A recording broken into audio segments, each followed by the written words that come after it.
Tá certo, pessoal? Vamos em frente, vocês têm dúvidas? Pra cá.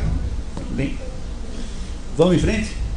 Bom, então eu estou aqui explicando para vocês é o conceito de cultura. Já disse para vocês que cultura não serve no conceito amplo de tudo que a humanidade fez, isso não interessa, e também não interessa no sentido antropológico, e que interessa apenas no sentido comparativo à agricultura, cultura do campo, cultura do espírito. São as duas atividades humanas mais básicas. Então, se for pensar bem, quando todo o resto não existe, existem apenas essas duas coisas, que você vai ter que continuar almoçando, de alguma maneira, e você vai continuar tendo que ser humano. Então você vai necessariamente tendo que continuar constituindo uma competência humana. Se todas as outras coisas sumissem, desaparecessem, nós seríamos reduzidos a cultivo do campo e ao cultivo do espírito. Só essas duas coisas sobrariam na nossa existência. E, então eu comecei a dar a vocês razões pelas quais obter para si uma cultura, ou seja, cultivar o próprio espírito, é fundamental. E a primeira razão que eu apresentei foi que, se você tem cultura, você amadurece mais rapidamente, ou seja, você terá, ao se defrontar com qualquer situação da vida, por mais que seja uma situação dolorosa, você terá algum meio de lidar com aquilo melhor, porque na sua mente, na sua consciência, existe já a percepção daquele esquema de possibilidade de vida humana. Porque sabe o que acontece quando você não faz assim? Quando acontece com você uma desgraça, tem todo tipo de problema pode acontecer com a gente, né?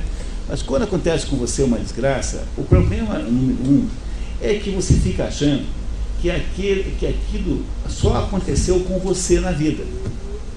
E quando você então conclui que só com você aconteceu aquilo, você fica morrendo de vergonha de ter passado, de estar naquela situação. Como você fica morrendo de vergonha de estar naquela situação, você esconde aquele assunto e joga embaixo do tapete. E o nome desse processo psicológico é neurotização.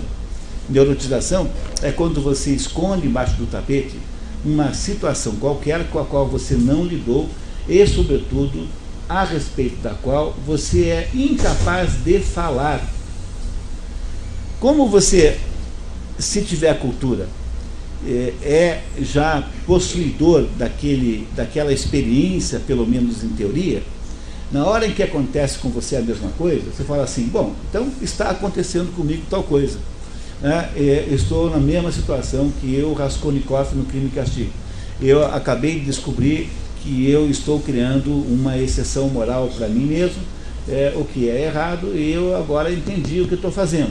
Então, o simples fato de que você conversa sobre o assunto já é extremamente curativo, porque a palavra cura. Essa é a razão pela qual toda a terapia funciona. Qualquer que seja a linha terapêutica, até um certo ponto funciona. Por que funciona? Porque quando você senta num divã, deita num divã e começa a conversar sobre as suas coisas, seus problemas, você começa a equacionar o seu sofrimento.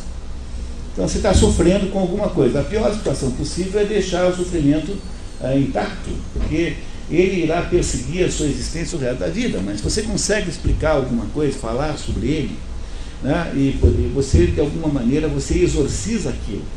Então, a cultura que você tem dentro de você permite que, ao se defrontar com as situações da vida mais complexas, mais dolorosas, mais difíceis, você possa, pelo menos, conversar, até mesmo com você mesmo, não precisa nem ser com outra pessoa, mas possa, pelo menos, entender os termos daquilo que está acontecendo com você. E isso significa que a cultura sara, ela cura.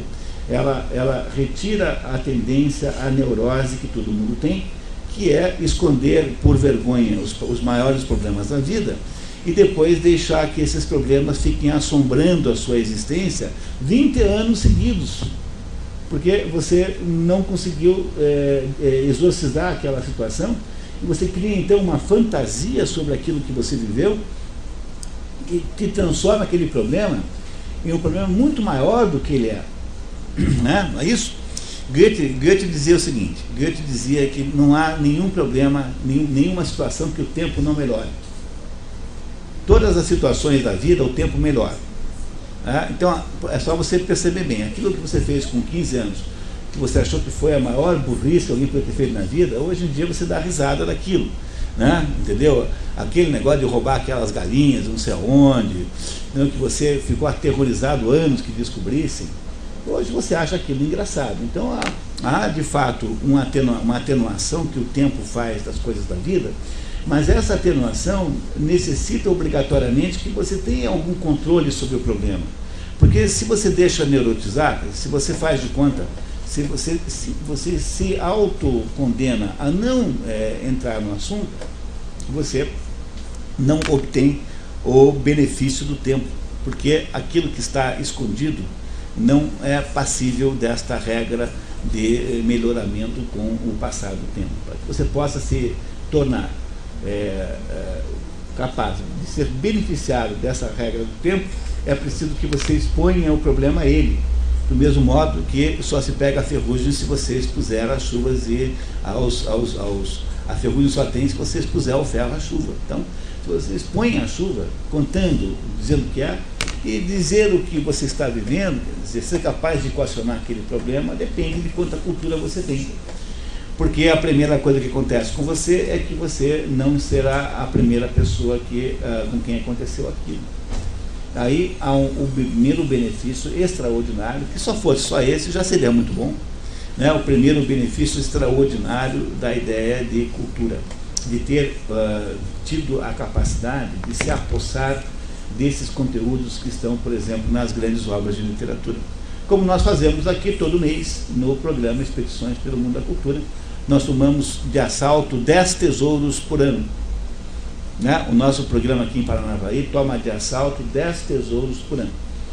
Então, quem fez os 8 que já existem, já foram feitos, tem 8 tesouros na sua cultura, na sua mente, lá guardados.